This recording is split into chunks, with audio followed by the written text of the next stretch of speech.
Hello and welcome to the Paul Green Comedy PaulCast. This is for October 19th, 2024, episode 297. Almost to the big 300, everybody. Stand-up comedian, actor, improviser, and dreamer. Sharing my thoughts and insights, what it's like to pursue a dream as a stand-up comedian and a performer and an entertainer. And I am in the midst of a secondary goal for this podcast, which is to pop out a daily episode until I get to 365 episodes. So I am now, 68 episodes away? We're getting there, everybody. We are getting there. So let's recap the day, and then we'll talk about some mindset stuff. So, today started out really good, and then got really bad, and then got really good again. So, this morning, woke up super early.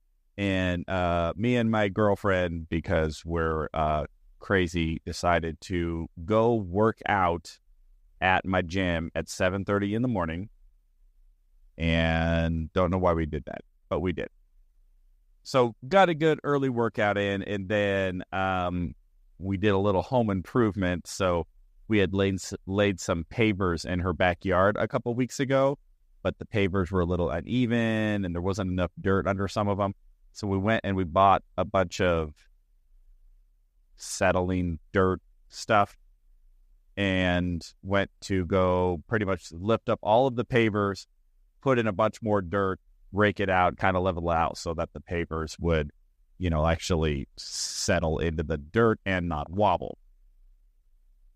Well, I did most of the heavy lifting literally by lifting up these really heavy 2x2 concrete slab pavers.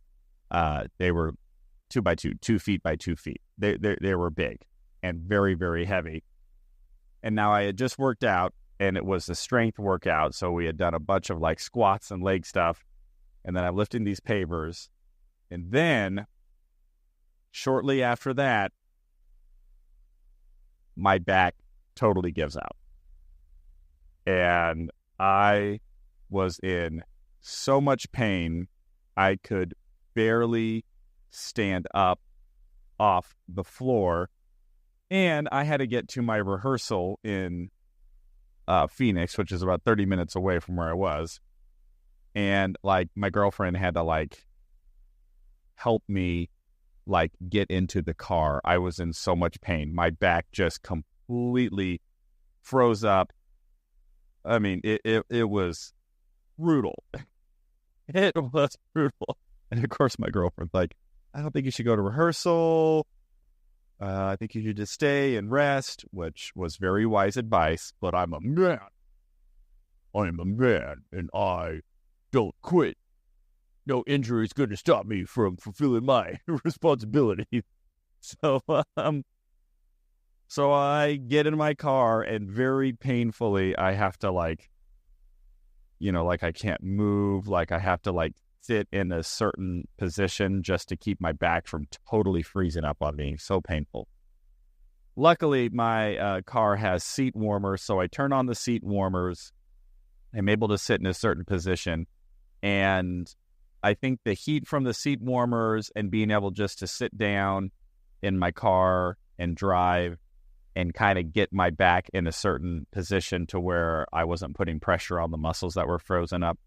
By the time I got to rehearsal, about 30 minutes away, the immediate excruciating pain had softened a little bit. I was able to get myself out of my car, which again, I couldn't even get myself in the car. My back was so tense and frozen and in pain. And I was a little worried. I was like, man, I might need to call somebody from inside the rehearsal to come out and help me out of my car.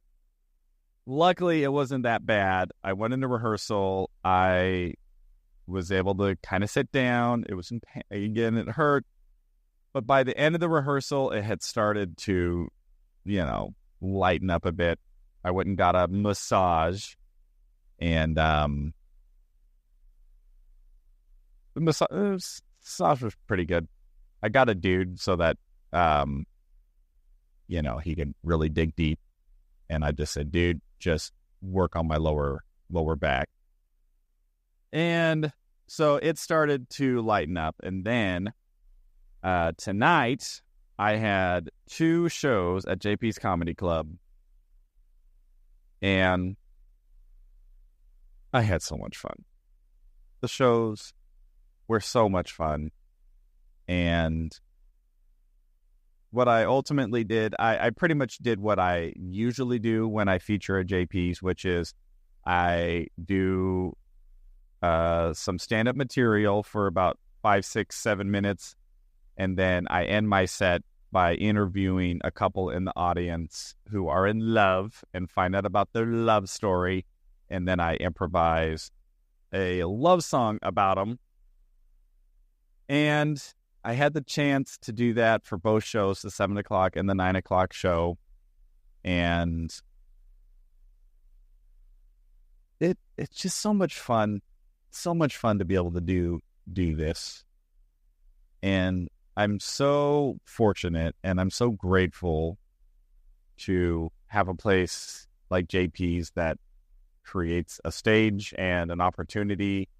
As part of the show, of the lineup, there was a comic out from Los Angeles who we kind of knew each other from LA. I feel like we had crossed paths before. And she and I were talking a lot about, just Los Angeles and how competitive it is out there, how hard it is to find any decent quality stage time. Pretty much what I'm doing at JP's Comedy Club does not exist for a guy like me out in LA, like where I'm at. And by that, I mean like a comedy club that will put me up for 4 shows, 5 shows in a week, give me 10 to 15 minutes of stage time, not require me bring anybody, and brings an audience and has an audience that is like appreciative of comedy and wants to laugh.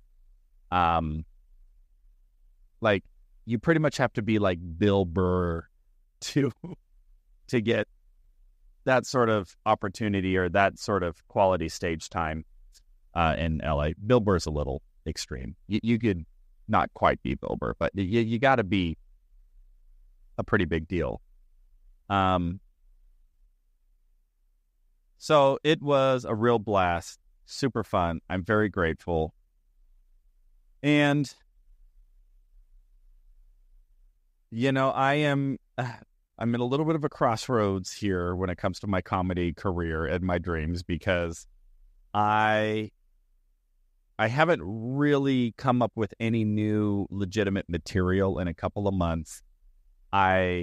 Those of you who follow the podcast will know this, but if you're just joining me or haven't been listening for very long, about 6 months ago, well, not 6 months ago, about back in April, however long ago that was, about 6 months ago, I made a decision to throw out all my old material and I started over, and I was writing like crazy, and I wrote a bunch of new material and really worked on refining it, cutting jokes, moving jokes around, and came up with more or less the material that I have been doing for a while.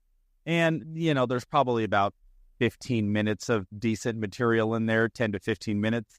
And for about the last couple of months, I've been going, okay, I got a good 10, 15 minutes of good material. Now I need to go get the next batch. And this next batch has really not been coming easy. I can't blame anybody but me, because I also have not been super hard at work trying to write it and come up with it. I have about 5 or 6 new ideas that I'm starting to flesh out. I've tried a couple of them. I've tried them at open mics. I've tried them. I tried a couple of them actually at JP's yesterday, and I don't know. They don't feel great. I don't quite know yet if it's just because I haven't really put the work into fleshing out the premises, being clear on what my opinion is, and just doing the work, or how much of it is, now these bits just aren't really what I should be talking about. So that is my next challenge, my next hurdle, is to figure out what this next round of material is going to look like and feel like, and being willing to put in the work, which leads us to today's chapter in The Magic Mindset, which I have been listening to on Audible and commenting on just because I like talking about self-help type stuff.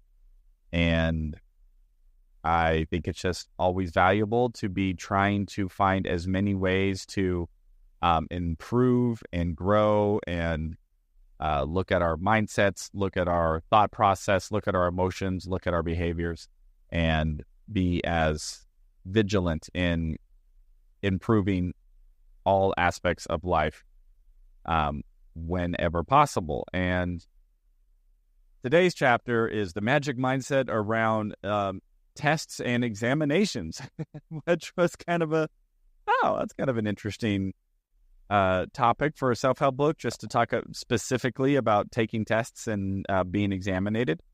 And, this chapter was pretty straightforward. There wasn't a whole lot of woo-woo, weird spirituality, manifestation stuff going on, which, I'm not opposed to the woo-woo stuff. I get into that a little bit. I definitely think there is some truth and validity to that. I also think that there's a tremendous amount of truth and validity to Newtonian physics and space and time and work and effort and persistence. But couple the work with a little bit of woo-woo, meta science, you're getting a good combination. And so really, yeah, the advice was, again, just very practical. It's like, learn to meditate before an exam. And, the main thing is to prepare. And the more prepared you are, the easier everything will be. And it's interesting that that is tonight's chapter, talking about preparedness, because after the comedy show last night, I was out in front of the comedy club talking to a newer stand-up comic. Really, really great guy, really funny. But he's like brand new. And he asks me and just says, "Hey, how can I be more comfortable with silence on stage?" And of course, my initial response is, "You're talking to the wrong guy. I am still not comfortable with silence." Like, I've been doing this for a long time, and I'm still sweating bullets every time I'm on stage. But,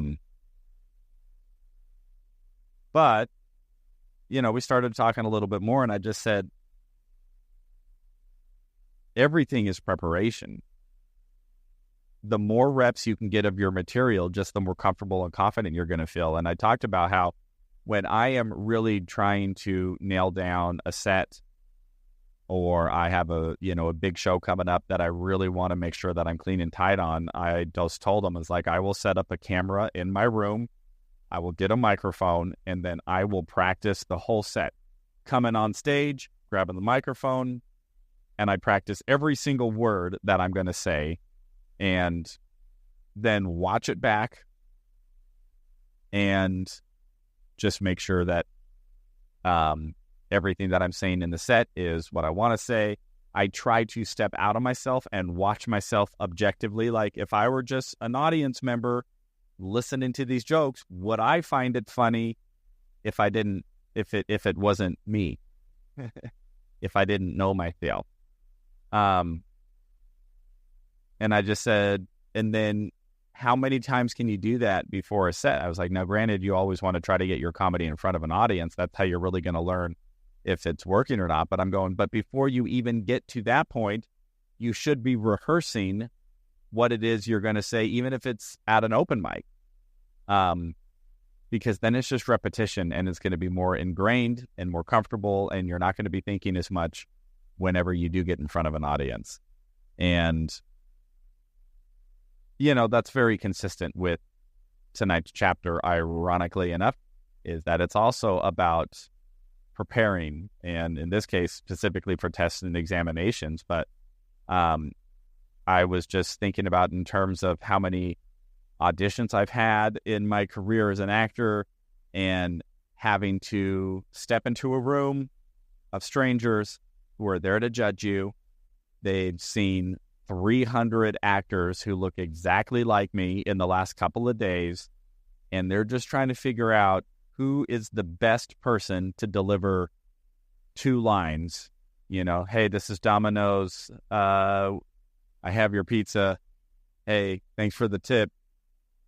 And, those 2 lines in some TV or movie, attracts thousands of potential actors who want that role, and then pares it down to, a couple of hundred who will actually go into casting.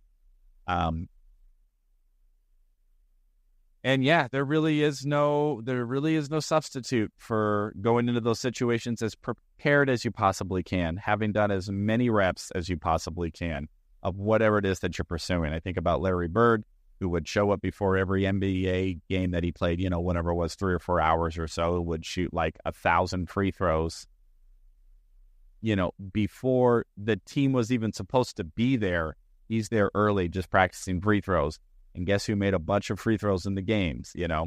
I watched a documentary on Steph Curry. It was the same thing. He's showing up all of these camps as he's shorter, relative to other NBA players, and, would show up to these camps in high school and stuff.